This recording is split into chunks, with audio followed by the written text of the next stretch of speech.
Hello again, everyone. I'm Bob Varsha. Welcome to our review of the 1990 International Motorsports Association Camel GT sports car season. In the next 30 minutes, we'll take a look back at the 1990 campaign, hear from the new champion, and meet sports car racing's newest superstar, the successor to a legendary racing name. With me once again, ESPN road racing analyst David Hobbs, who helped call many of the IMSA races this year. David, coming into the season, Geoff Brabham had a shot at joining the late Peter Gregg as one of only 2 drivers to win 3 straight Camel GT championships. He had to know early on that the competition was going to come from the boys from your neck of the woods, Jaguar. Well, I think that going into the season, Geoff was pretty confident, but on the other hand, Jaguar did look strong going in. After the 1989 season, they changed from Dunlop to Goodyear tyres, and pre-season testing had shown this to be a very positive mood, and hey presto, the first race, a 1 and 2 for Jaguar, so things so far looking very good. However, their challenge wasn't to be as strong as certainly I thought it was going to be, and I'm sure as strong as they thought or hoped it would be. Other challenges were the Toyota, who'd had a great season with at least 3 wins, and of course I thought the Spicers would do very, very well, especially on the tight street circuits, but their challenge never came up to what we thought it would be. They had a lot of little niggling problems. In the end, of course, Geoff's biggest problem was his own teammate Chip Robinson, who gave him a very, very tough battle right down to the end. When the season began, it certainly stacked up as one of the most competitive in IMSA history. Even a Porsche team or 2 out there trying to show there was still life in the old 962. When we return, we'll take a look at how it all began on the beaches of Daytona Beach, Florida. Stay with us.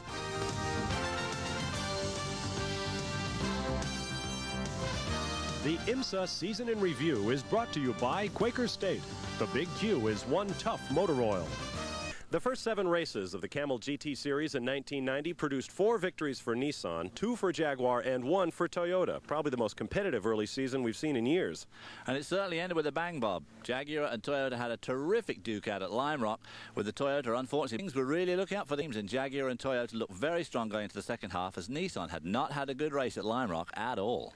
But not ones to take things lying down. Nissan proved that their 1990 would be a contender at mid-season.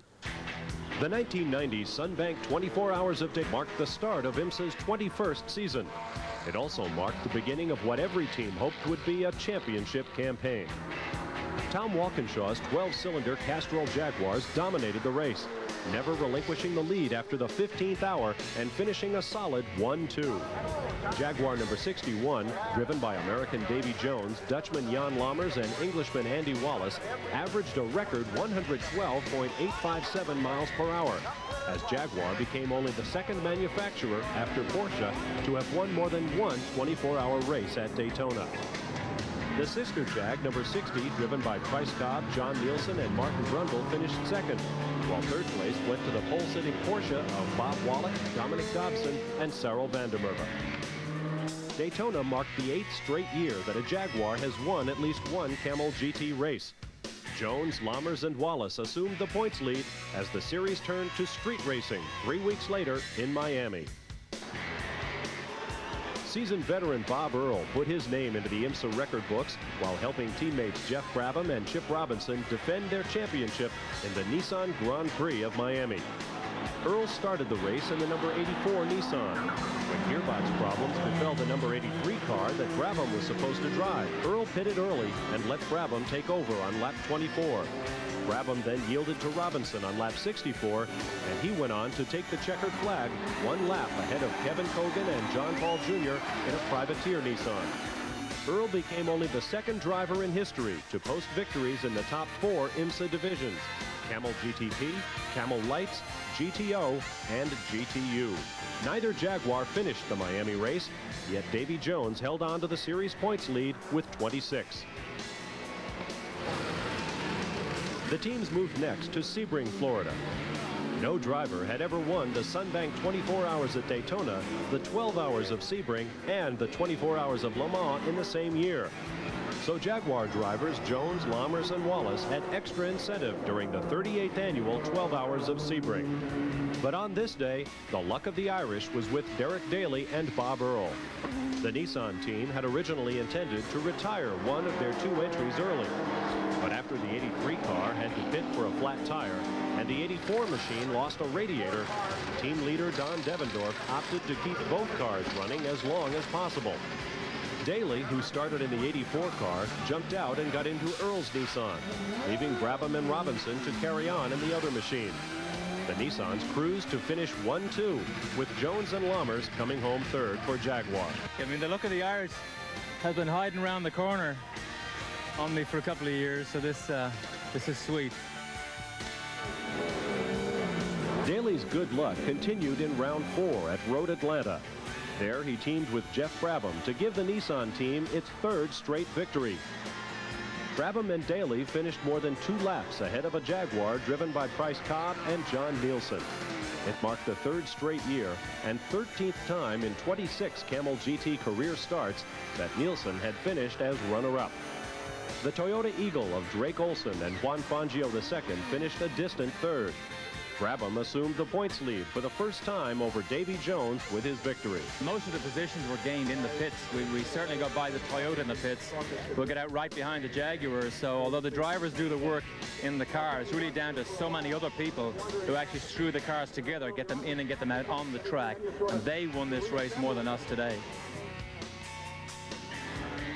After Daly's 2 consecutive victories at Sebring and Road Atlanta, many also favored him to win the Toyota Grand Prix of Palm Beach.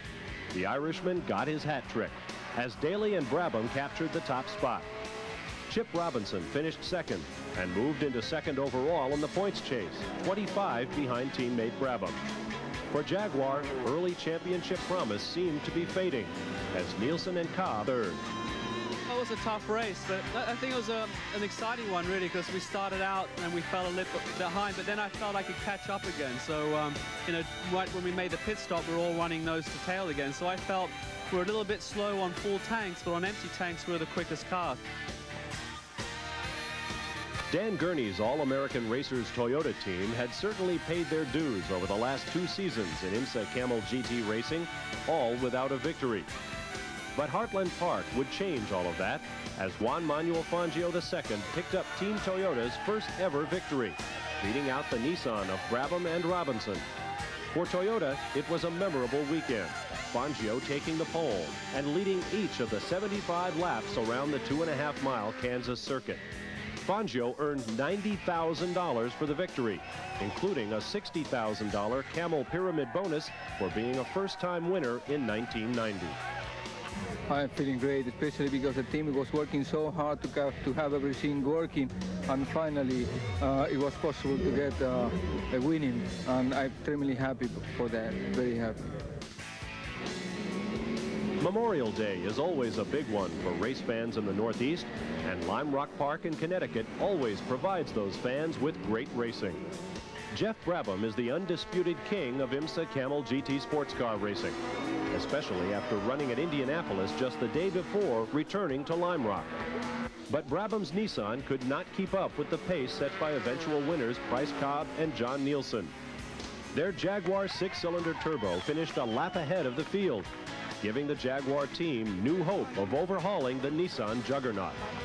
Cobb closed to within 4 points of second-place Chip Robinson in the standings. Meanwhile, Toyota's chances of making it 2 straight victories evaporated when Drake Olson's late race passing attempt ran afoul of a slower car. It's been real frustrating, if not for me, then certainly for the whole team. You know, you need to finally get the win to get everyone's attitudes right. You know, I mean, they're all on the up, but it's hard to get there without that win. We needed the one win, and we think we should have won about 3 times before now with the turbo this year alone. It was clear that Nissan was the team to beat, and that Geoff Brabham could become the first man since the late Peter Gregg to win 3 straight IMSA Camel GT championships. His victory at Mid-Ohio may have been the one that convinced Nissan that they were destined again to be champions. Brabham and Derek Daly, a proven combination, put their new Nissan NPT 90 on pole and held off the charge of teammate Chip Robinson to capture their 4th victory of 1990. Brabham increased his points lead to 125, 30 ahead of Robinson. We decided that I was going to start the race in it, and we had, you know, the guys told me that, yeah, it's going to be okay, so I had to take their word for it, and, you know, the guys did another great job for us. With one win already in the books for the Toyota team, a second seemed within reach after Drake Olson's impressive pole position at Watkins Glen. But on race day, rainy skies and a wet track slowed the pace considerably, and that worked right into the hands of eventual winner Chip Robinson. The 1987 Series champion, Robinson was in desperate need of a victory to keep the 1990 championship in sight. He passed the Jaguar driven by Davy Jones and wound up almost 1 minute ahead of James Weaver's Porsche at the flag. Geoff Brabham finished a disappointing 5th, and Robinson closed the points gap to just 18.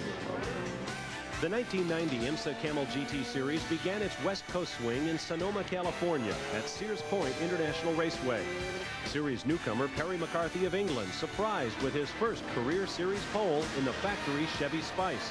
But the race belonged to the Toyota team, and particularly to Juan Manuel Fagio, who held off a charging Geoff Brabham in the closing laps to capture his second victory of the season. Brabham finished just 76/100ths of a second behind, while Chip Robinson came home third. With his second place finish, Brabham picked up 3 points on Robinson to lead the championship by 21. One of the nicest stops for the IMSA GTP teams is in Portland, Oregon, especially for Geoff Brabham, who hoped that Portland would give him a chance to put the final seal on the 1990 championship. Brabham's weekend started off with his third pole of the season. The Nissan was also fastest in morning warm-ups, but it all came apart in the race as Brabham's Nissan had problems and he dropped all the way back to 10th place. Davy Jones in his Tom Walkinshaw Racing Jaguar XJR10 was strong all day. Jones cruised to his second victory of the season, Jaguar's third.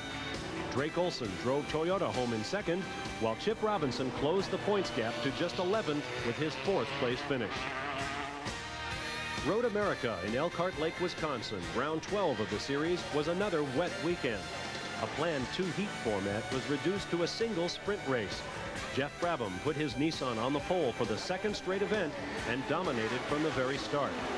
Davy Jones charged hard to try to catch Brabham in his Jaguar, but made a mistake in tire choice and was forced to settle for second.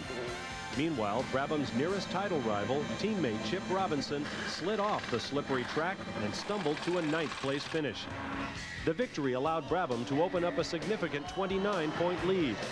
For the Australian, it was his 5th victory of the season. Geoff Brabham continued his pursuit of his 3rd IMSA title at San Antonio, Texas. It was a dark day for Jaguar. Davy Jones suffered a stuck throttle and crashed on lap 4, while teammate Bryce Cobb lost an alternator belt. The second straight year Jaguar failed to post a finish on the streets of Old San Antone.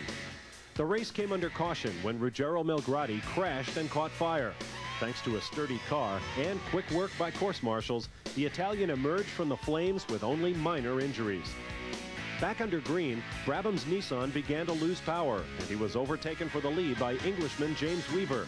Weaver then pulled away, hoping to score Porsche's first win since April of 1989. But contact with the wall damaged Weaver's rear wing, and he spun away his chance. That left the battle to 1989 winner Chip Robinson, desperately needing another victory to stay in step with teammate Brabham for the championship, and the Toyota of Juan Manuel Fagio, who had started last after an emergency gearbox fix. They traded the lead twice in the closing minutes of the race before Robinson bobbled and Fangio swept past for his 3rd win of the season. 3 weeks later, Weaver kept alive Porsche's streak of at least one victory in each of IMSA's 21 seasons with a rain-shortened win in Tampa, Florida. Among the casualties on the rain-slickened track was Geoff Brabham, who crashed out of a chance to clinch the championship.